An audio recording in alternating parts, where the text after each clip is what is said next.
জয় হিন্দ বন্ধুরা, তোমরা প্রত্যেকে যারা এসএসসি জিডি 2024-এর এক্সাম দিয়ে ফিজিক্যাল ডেট এবং রেজাল্ট ডেটের জন্য অপেক্ষা করছো, তো তোমাদের জন্য কিন্তু এখানে ফিজিক্যাল টেস্ট নিয়ে একটা গুরুত্বপূর্ণ ইম্পর্টেন্ট আপডেট কিন্তু বেরিয়ে আসছে। টোটালটি যেটা রয়েছে ইন্টার ডিপার্টমেন্টাল অনুযায়ী তোমাদের যে আপকামিং তোমাদের যে হতে চলেছে ফিজিক্যাল টেস্টটা, তার জন্য কিন্তু সমস্ত সিএপিএফের যে তোমাদের ফোর্স রয়েছে সেটা তোমরা বিএসএফ, সিআরপিএফ, সিআইএসএফ, আইটিবিপি, অসম রাইফেলস, এসএসবি, তোমরা যেই ফোর্স ধরো না কেন সমস্ত ফোর্সে কিন্তু ডিপার্টমেন্টালিভাবে একটা নোটিশ আপাততভাবে সম্ভাব্য পাবলিশড হয়ে গেছে যে তোমাদের যে আপকামিং যে তোমাদের হতে চলেছে টোটালটি যে ফিজিক্যাল টেস্ট, তার জন্য গ্রাউন্ড মেনটেনেন্স এবং সমস্ত কিছু কিন্তু গ্রাউন্ড এবং তোমাদের টোটালটি ফিজিক্যাল টেস্ট সম্বন্ধিত সমস্ত ইনস্ট্রাক্টর কারা কারা তোমাদের ফিজিক্যাল টেস্ট নেবে এবং তোমাদের কোন অফিসার থাকবে, কোন গ্রাউন্ডে হবে না তোমাদের রোডের উপর রানিং হবে, সমস্ত কিছু কিন্তু ডিপার্টমেন্টাল নোটিশের মাধ্যমে অ্যাডভাইস করা হয়ে গেছে আপাততভাবে। তো এখান থেকে তোমরা বুঝতে পারছো যে আমি কেন তোমাদের এখানে দিয়েছি যে ফিজিক্যাল টেস্টের জন্য সবাই রেডি হয়ে যাও এবং ফিজিক্যাল টেস্ট নিয়ে ডিপার্টমেন্টাল নোটিশ জারি হয়ে গেছে। এই কথাটার মানে হচ্ছে গিয়ে তোমাদের কিন্তু এখানে টোটালটি সিএপিএফের টোটাল যত ফোর্স রয়েছে, টোটাল যত তোমাদের রয়েছে এখানে তোমাদের যে তোমাদের ফিজিক্যাল সেন্টার রয়েছে আমাদের যেটা রয়েছে ওয়েস্ট বেঙ্গলে, তোমরা বিএসএফ নদিয়া 1 ধরতে পারো, নদিয়া 2 ধরতে পারো, সিআরপিএফ শিলিগুড়ি জিসি ধরতে পারো, দুর্গাপুর জিসি ধরতে পারো। সমস্ত জায়গায় কিন্তু তোমাদের যে ফিজিক্যাল টেস্ট যারা কারা কন্ডাক্ট করাবে, কোন কোন স্টাফ থাকবে, কত নাফরি থাকবে, তোমরা কতজন আসবে একদিনে ফিজিক্যাল টেস্ট দিতে, এবং তোমাদের যে কোথায় ফিজিক্যালি তোমাদের রানিং করানো হবে সমস্ত কিছু তো কিন্তু তোমাদের ডিপার্টমেন্টালিভাবে আপাতত যে রেডি হওয়া প্রস্তুতি হওয়া কিন্তু হয়ে আসছে। এবং এই যে তোমাদের আমি অ্যাডভান্স বলে দিচ্ছি, অ্যাডভান্স গাইড করে দিচ্ছি, এর মানে একটাই যে তোমাদের যাতে টোটালটি তোমরা তোমাদের যে রানিংটা রয়েছে 5 কিলোমিটার রানিং 24 মিনিট মেলদের জন্য এবং মেয়েদের জন্য 1.6 কিলোমিটার রানিং টোটালটি তোমরা টাইমিংয়ের মধ্যে তুলতে পারো।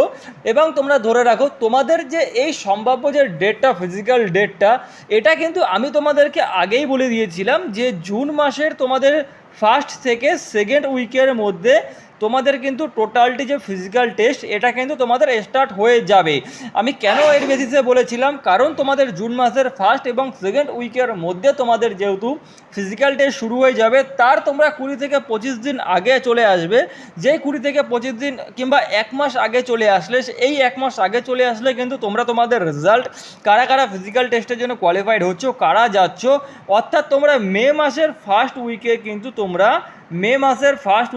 তোমরা তোমাদের যেটা রয়েছে কারা কারা ফিজিক্যাল টেস্টে যাবে এবং তোমরা কতজন টোটাল ফিজিক্যাল টেস্টের জন্য সিলেক্টেড করা ক্যান্ডিডেট রয়েছে ওয়েস্ট বেঙ্গল থেকে, সমস্ত কিছু কিন্তু তোমরা জানতে পারবে। অর্থাৎ রেজাল্ট তোমাদের মে মাসের ফার্স্ট উইক এবং তোমাদের ফিজিক্যাল টেস্ট কন্ডাক্ট করানো হবে জুন মাসের ফার্স্ট থেকে সেকেন্ড উইকের মধ্যে।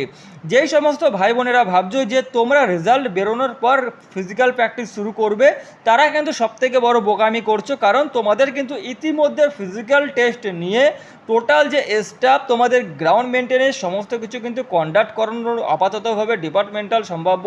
হয়ে চলে আসছে। তো তোমাদেরকে অ্যাডভান্স বলার মানে এটাই, তোমরা নিজেদের প্রস্তুতি আজকে থেকে তোমরা আগামী ধরতে পারো 1.5 থেকে 2 মাসের মধ্যে তোমাদের ফিজিক্যাল প্র্যাকটিস, ফিজিক্যাল যে তোমাদের টেস্ট সেটা তোমাদের শুরু হতে চলেছে, এটা মাথায় রাখবে। এবার 1.5 থেকে 2 মাসের মধ্যে তুমি তোমার রানিং স্পিড, তুমি তোমার টাইমিং কীভাবে কভার করবে সেটা টোটালটি তোমার যেটা রয়েছে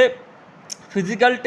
প্র্যাকটিসের উপর, সেটা টোটালি তোমার যে ডিপেন্ডেন্ট করবে। তো সেই মতামত অনুযায়ী তোমরা এরকম একটা শিডিউল বানিয়ে নাও যে আমাদের 1 মাসের মধ্যে টোটালটি যে আমাদের টাইমিং রয়েছে, আমাদের যে রানিং পারপাস রয়েছে, তোমরা সেদিক থেকে ফিজিক্যালভাবে ফিট ফোর থাকবে। কারণ আমি ভিডিওটা করার মানে একটাই যে তোমাদের যেহেতু হাতে আর বেশি সময় নেই, আর তোমাদের ফিজিক্যাল তোমরা ভেবো না যে এসএসসি জিডির যে তোমাদের রানিং হয় 5 কিলোমিটার 24 মিনিটে খুব সহজ দৌড়। যারা গ্রাউন্ডে প্র্যাকটিস করে তারা জানে এবং যারা পাস করে তারাও জানে যে দৌড়তে যে তোমাদের টাইমিংয়ের মধ্যে দৌড়তে তোমাদের কত যে তোমাদের মেহনত করতে হয়। তো সেরকমভাবে নিজেদের ফিটফোরভাবে রেডি রাখো এবং যেটা তোমাদেরকে বললাম রেজাল্ট আর ফিজিক্যাল ডেট সম্ভাব্য কিন্তু তোমাদের ওই টাইম এবং ওই